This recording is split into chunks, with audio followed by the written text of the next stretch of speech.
Ay, Prese. Ay, Prese. Nagkain ka na?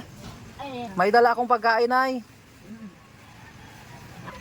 Nay, may dala akong pagkain. Ayan, bigay ng ano, yung may karinderya doon sa San Jose.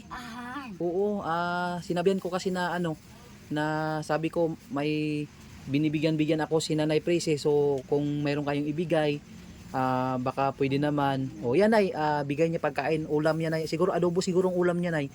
Tapos ito naman, Nay, may ano doon, may mabait na ano, nagbigay ng tinapay doon sa Bikiri sa San Jose rin. Ano masabi mo sa kanila? Oo. Yan, masaya ka?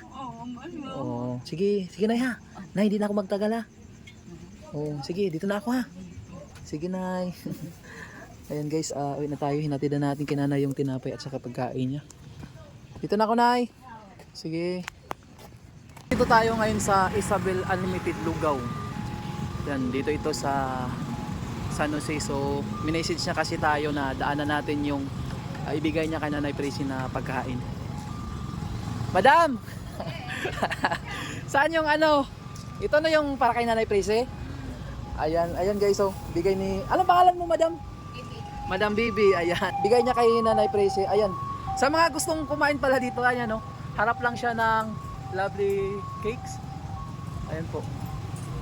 So dito lang ito sa San Jose. Tabi ng Chowlungan. Ayan, may Chowlungan dyan sa unahan. So ayan. Ito. Oo. Ayan guys, ha. Thank you, Madam, ha. Ayan guys, bigyan natin kay Nanay Presi. Thank you. Ayan guys, dadaan tayo dito sa ano, Chocolate Sari-Sari Store dahil nagsabi sila sa akin na may ibigay silang tinapay kay Nanay Presi.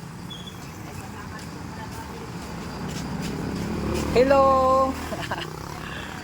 Ayan, ito yung magbibigay kay Nanay Presi ng tinapay. Sana yung bigay mo kay Nanay Presi. Ayan. Thank you, ha. Thank you. Ayan.